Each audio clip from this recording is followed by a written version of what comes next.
Hello guys, welcome back to this channel.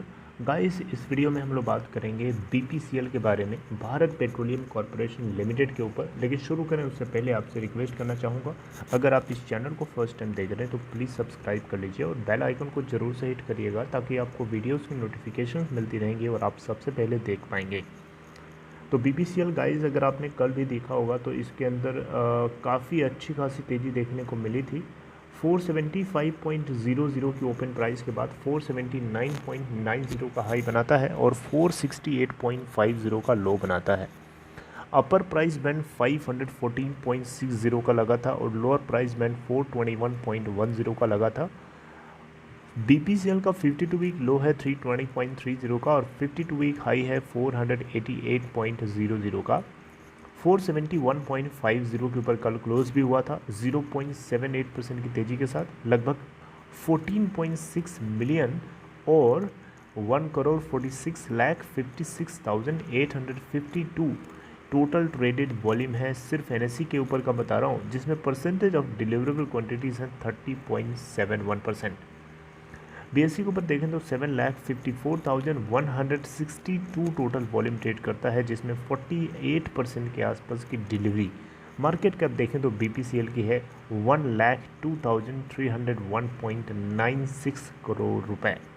Return profile देखिएगा ज़रा, year till date में BPCL 23.80% ऊपर है, 1 वीक में 2.28% ऊपर है, 1 मंथ में 12.89% ऊपर है, 3 मंथ्स में 4.82% ऊपर है, 6 मंथ में 26.45% ऊपर है, 1 ईयर में 44.73% ऊपर है, 2 ईयर्स में 17.02% ऊपर है और 3 ईयर्स में देखें तो 17.62% ऊपर है।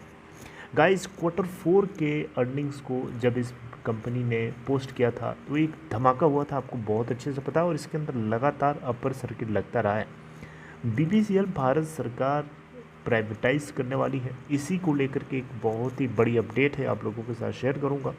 लेकिन अगर हम देखें तो इस कंपनी के Q4 के अर्निंग्स में 10,206 करोड़ का बहुत बड़ा मुनाफा हुआ इसको, और इसी के चलते कंपनी ने बहुत ही सरप्राइज तरीके का डिविडेंड पे करने के लिए घोषित किया था, जिसको सुन करके बहुत लोगों के होश उड़ गए थे कि इतना सारा डिविडेंड कैसे दे सकती है कोई कंपनी। लेकिन उसमें से आधा, पूरा का पूरा 50% डिविडेंड सरकार की झोली में जाना था, ये भी आपने नोटिस किया होगा।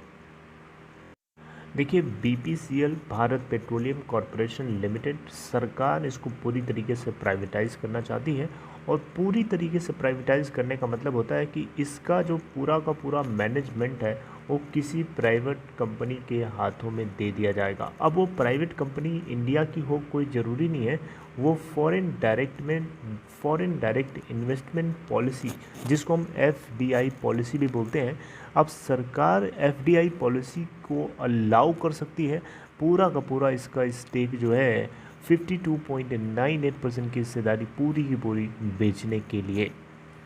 अभी आपको बताना चाहूँगा, बीपीसीएल जो है भारत पेट्रोलियम कॉरपोरेशन लिमिटेड 52.98% की हिस्सेदारी सरकार के पास इसमें ज़रूर है, लेकिन इसके अलावा बीपीसीएल की कुछ और छोटी छोटी कंपनीज़ हैं, जैसे कि मैंने आपको कल 2 इसकी यूनिट्स के नाम बताए, जिनके अंदर कंपनी की ज़्यादा इन्वेस्टमेंट नहीं है, थोड़ी थोड़ी है, लेकिन उतनी इन्वेस्टमेंट होने के बावजूद भी बीपीसीएल उन दोनों यूनिट्स का प्रमोटर के रूप में है, उन दोनों यूनिट्स की प्रमोटर है, यानी प्रमोटरशिप है इस कंपनी के पास। ये एक स्टेटस है जो इस कंपनी के डिसइन्वेस्टमेंट टारगेट को पूरा करने के लिए कहीं न कहीं वैल्यू एडिशन करेगा, वैल्यू इरोजन नहीं करेगा। इसीलिए शायद जो है भारत सरकार नहीं चाहती है कि बीपीसीएल की उन दोनों यूनिट्स, जिसमें से आईजीएल और पेट्रोनेट करके आई थिंक यही 2 कंपनीज थी, इन दोनों के अंदर नहीं चाहती है भारत सरकार कि किसी भी तरीके से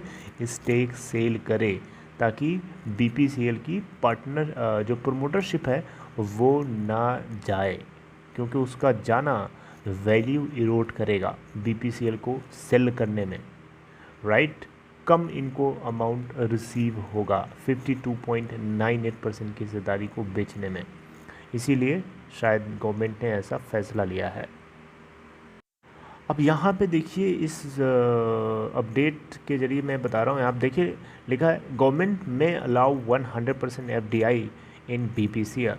देखिए फॉरेन डायरेक्ट इन्वेस्टमेंट पॉलिसी के लिए कुछ सर्टेन रूल्स हैं। अभी जो करंट रूल्स हैं उन सभी के अंदर अगर हम देखें तो एफडीआई जो है 49% तक रिस्ट्रिक्टेड है, यानी 49% से ज़्यादा हिस्सेदारी जो है किसी भी पेट्रोलियम रिफाइनरी के अंदर नहीं खरीद सकते हैं ऑटोमेटिक रूट के माध्यम से। जी हाँ, ऑटोमेटिक रूट के माध्यम से 49% से ज़्यादा की हिस्सेदारी खरीदना उनको अलाउड नहीं है किसी भी public sector petroleum refining company के अंदर।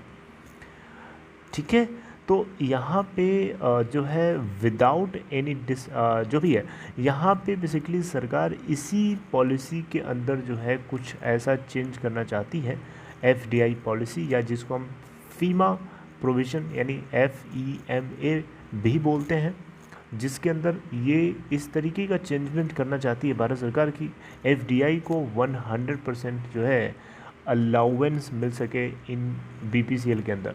आपको बताना चाहूँगा एयर इंडिया को प्राइवेटाइज करने के लिए जब बिडिंग चल रही थी तो भारत सरकार ने सेम तरीके के रूट अपनाए थे ताकि उसके अंदर भी 100% एफडीआई को अलाउंस दिया जा सके।